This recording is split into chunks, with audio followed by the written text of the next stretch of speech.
നമ്മളിന്ന് കാണുന്ന ChatGPT, robot, self driving car എന്നിവയെല്ലാം എങ്ങനെയുണ്ടായി? മനുഷ്യനെ പോലെ ചിന്തിക്കാനും പ്രവർത്തിക്കാനും കഴിയുന്ന മെഷീൻ തുടങ്ങുന്നത് 1950-ൽ അലൻ ട്യൂറിംഗ് എന്ന ഒരു ശാസ്ത്രജ്ഞൻ്റെ ചോദ്യത്തിലാണ്.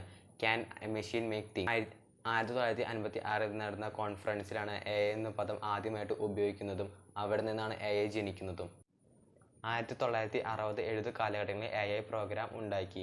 മനുഷ്യനെ പോലെ സംസാരിക്കും എങ്കിലും ഇത് യഥാർത്ഥ ബുദ്ധിയായിരുന്നില്ല. ഇത് മുൻകൂട്ടി ചെയ്തു വെച്ചിരുന്ന ഒരു പ്രോഗ്രാമായിരുന്നു AIയുടെ ബാല്യകാലം.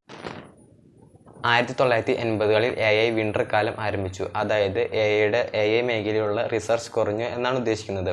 അതിനുള്ള കാരണം കമ്പ്യൂട്ടറുകൾ സ്ലോ ആയതുകൊണ്ടും സാങ്കേതിക വിദ്യ മേഖലയിലേക്കുള്ള ഫണ്ടിങ് കുറവായിരുന്നു.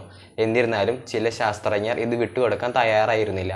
അവർക്ക് അറിയാമായിരുന്നു AIയെ മെഷീൻ ലേണിംഗ് വഴി തിരിച്ചു കൊണ്ടുവരാൻ കഴിയുമെന്ന്. 2000കളുടെ അവസാനത്തിൽ കൂടുതൽ വേഗത്തിൽ പ്രവർത്തിക്കുന്ന കമ്പ്യൂട്ടറുകൾ വിപണിയിൽ വന്നു. ഇതിൻ്റെ ഫലമായി മെഷീൻ ലേണിംഗ്, ഡീപ്പ് ലേണിംഗ് തുടങ്ങിയവ വളരുകയും AI വീണ്ടും ജനിക്കുകയും ചെയ്തു. GPUയും ബിഗ് ഡേറ്റയും തുടങ്ങിയവയുടെ സഹായം കൊണ്ട് AI സ്വയം പ്രവർത്തിക്കാൻ തുടങ്ങി. ഇതിന് ഫലമായി Google assistant, Siri, Alexa, Tesla car തുടങ്ങിയവ പ്രവർത്തിക്കാൻ തുടങ്ങി.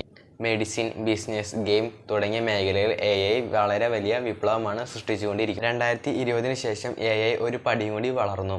2022 ChatGPT പുറത്തിറങ്ങുകയും മനുഷ്യനെ പോലെ ചിന്തിക്കാനും വായിക്കാനൊക്കെ കഴിയുന്ന ഒരു AI ആയിരുന്നു ChatGPT.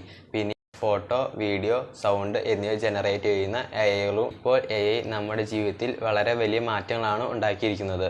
AI നമ്മുടെ ജീവിതത്തിൻ്റെ ഒരു ഭാഗമായി മാറിക്കൊണ്ടിരിക്കുന്നു.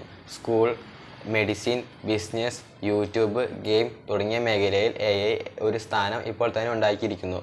പക്ഷേ ഒരു ചോദ്യം ഇപ്പോഴും ബാക്കിയാണ്. AI നമ്മെ സഹായിക്കുമോ അതോ നമ്മളെ തന്നെ മാറ്റിമറിക്കുമോ? ഭാവി പറയാൻ നമുക്ക് ബുദ്ധിമുട്ടാണ്. എന്നാലും AI മനുഷ്യൻ്റെ ജീവിതത്തിൽ വലിയ മാറ്റമാണ് സൃഷ്ടിച്ചിട്ടുള്ളത്. AIനെ കുറിച്ച് നിങ്ങൾക്ക് എന്ത് തോന്നുന്നു?